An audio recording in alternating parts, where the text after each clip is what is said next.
Salut à tous, aujourd'hui sur TechNesh, le match des entrées de gamme avec le J3 de Samsung et le Wiko Freddy.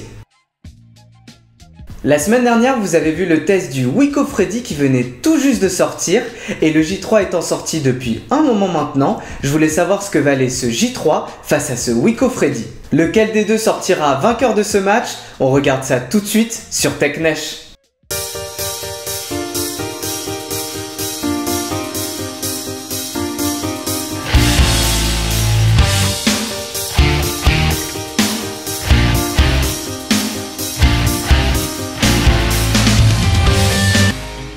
On commence cette battle par les caractéristiques techniques du Samsung J3. Il est équipé d'un écran 5 pouces Super AMOLED HD, d'un processeur entrée de gamme Spreadtrum, d'1,5 Go de RAM, de 8 Go d'interne avec extension microSD, d'un appareil photo de 8 mégapixels et d'une batterie de 2600 mAh. Et on trouve ce téléphone à 150 € alors qu'il était proposé à 190 € à sa sortie en avril 2016. De l'autre côté, on retrouve des caractéristiques très proches avec le Wiko Freddy, avec un écran 480p FWVGA, un processeur Snapdragon 210, 1 Go de RAM, 8 Go d'interne avec extension microSD, un appareil photo 5 mégapixels et une batterie de 2000 mAh. Et tout ça pour 99 €, donc 50 € moins cher que le Samsung J3. En termes de design, les deux téléphones sont très différents alors qu'ils ont tous les deux un écran de 5 pouces. Ça ne les empêche pas de partager une connectique identique avec un port micro USB sur le bas de l'appareil. On retrouve sur le haut de l'appareil la prise jack 3,5 mm qui n'est plus systématique en 2016, mais la vraie différence on la retrouve sur le bouton Power et les boutons Volume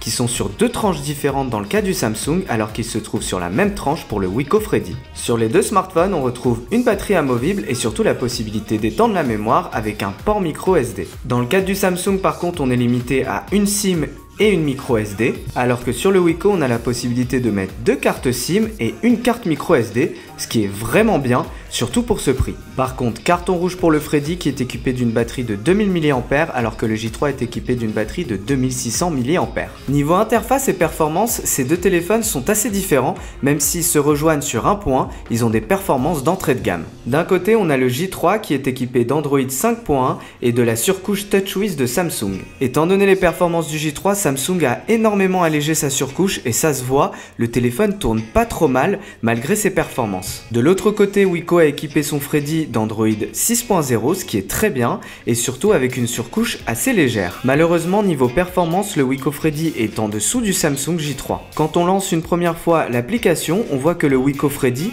arrive largement à tenir la distance et qu'il n'est pas si loin de ce Samsung J3. Mais c'est surtout sur le multitâche que j'ai trouvé le Samsung J3 bien plus performant que ce Wiko Freddy. L'application redémarre rapidement dans le cas du Samsung J3, alors que j'ai quand même relancé Pokémon Go, alors que sur le Wiko Freddy, je suis encore en train de relancer Twitter et ça met quand même du temps à s'afficher. Niveau performance graphique, il faut oublier ces deux téléphones, l'objectif n'est pas de jouer avec ce Samsung J3 ou ce Wiko Freddy. Dans les deux cas, la partie graphique est là pour soutenir l'affichage ou faire du multimédia, mais pas pour jouer à des jeux gourmands en ressources.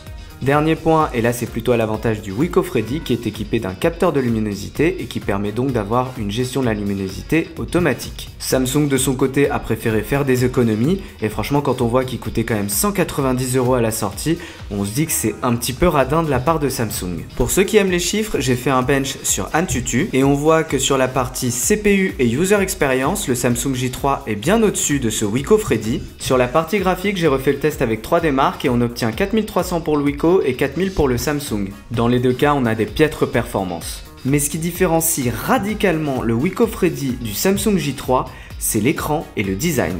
D'un côté, on a le Wiko Freddy avec son écran peu lumineux, sa faible résolution de seulement 480 par 854 pixels et surtout son format très encombrant malgré un écran de 5 pouces.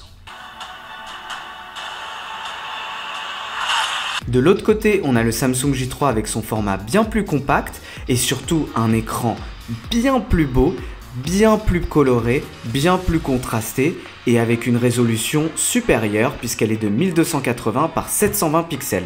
Je vous laisse regarder les images mais elles parlent d'elles-mêmes.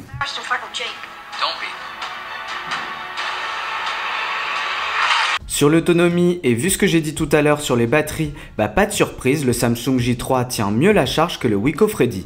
Niveau stockage, sur les deux téléphones, c'est très limité. Avec 8 Go, on a quand même du mal à installer toutes ces applications. Dans les deux cas, on a la possibilité d'étendre la mémoire par micro SD, mais avantage au Wiko qui propose d'installer sa carte mémoire comme mémoire interne de l'appareil. Du coup, si vous installez beaucoup d'applications, il faudra passer par le menu applications du J3 et transférer les applications qui le proposent vers la carte micro SD. Et attention, ce n'est qu'une partie des données qui est transférée. Niveau photo, le Samsung J3 est équipé d'un meilleur appareil photo puisqu'il a 8 mégapixels versus les 5 mégapixels du Wiko Freddy.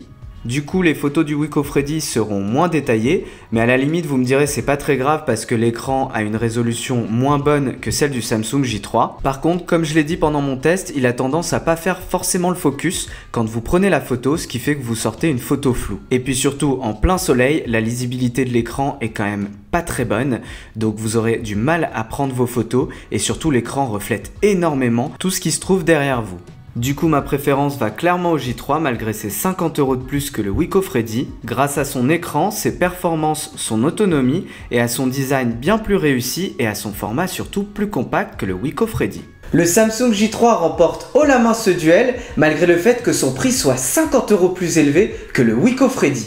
Et comme vous l'avez dit dans ma vidéo de test du Wiko Freddy, il y a des marques chinoises qui proposent des produits de très bonne qualité dans l'entrée de gamme et notamment celle qui ressort le plus, c'est Xiaomi. Personnellement, je n'ai pas encore testé cette marque, mais ça va venir très rapidement vu les bons retours que vous m'avez fait dessus. La battle entre le Wiko Freddy et le Samsung J3 c'est terminé. Si vous avez aimé ma vidéo, n'oubliez pas de mettre un pouce vers le haut qui se trouve juste en bas de la vidéo. Sinon, faites-le moi savoir dans les commentaires. Prochainement, on aura encore des tests de téléphone et d'autres nouveautés. Mais en attendant, je vous dis à bientôt sur TechNesh.